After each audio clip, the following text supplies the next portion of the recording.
Ambati silks Kanchipuram sorry store now in Vijayawada. Exclusive పట్టు saris, సల్వాస్ and lehengas. విశ్వాంతరాళంలో రేపు ఒక అపూర్వ ఘట్టం ఆవిష్కృతం కాబోతోంది. అనంతమైన ఆకాశంలో గ్రహాలన్నీ ఒకే వరుసలో కొలువుతీరి ఖగోళ ప్రేమికులను అబ్బురపరచనున్నాయి.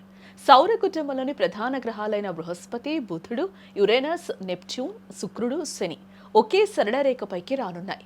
ఈ అరుదైన దృశ్యాన్ని ఖగోళ శాస్త్రవేత్తలు ప్లానెటరీ పరేడ్ లేదా గ్రహాల పరేడ్గా పిలుస్తున్నారు. సాధారణంగా 2 లేదా 3 గ్రహాలు ఒకే దగ్గర కనిపించడం మనం చూస్తూ ఉంటాం. బట్ ఇలా 6 గ్రహాలు ఒకే వరుసలో కనువిందు చేయడం అనేది చాలా అరుదుగా సంభవించే విశేషం. రేపు సూర్యాస్తమయం తర్వాత ఆకాశం గనుక మేఘాలు లేకుండా స్పష్టంగా ఉంటే ఈ అద్భుతాన్ని మన కళ్ళారా వీక్షించవచ్చు.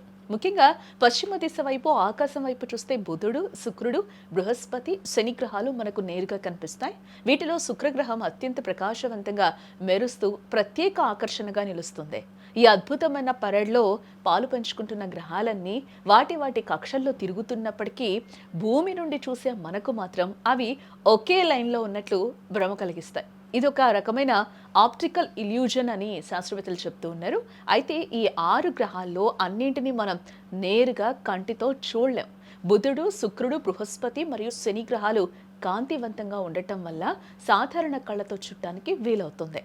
కానీ భూమికి అత్యంత దూరంలో ఉండే యురేనస్ మరియు నెప్ట్యూన్ గ్రహాలను చూడాలంటే మాత్రం ఖచ్చితంగా బనాక్యులర్లు లేదా శక్తివంతమైన టెలిస్కోప్లు అవసరమవుతాయి. సూర్యాస్తమయం ముగిసిన వెంటనే ఆకాశంలో పశ్చిమ దిశలో ఈ గ్రహాల సందడి మొదలవుతుంది.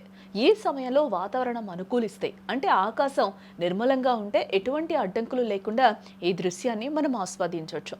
ముఖ్యంగా కాలుష్యం తక్కువగా ఉన్న ప్రాంతాల నుండి ఈ వ్యూ మరింత స్పష్టంగా కనిపిస్తుందని కూడా చెప్తూ ఉన్నారు.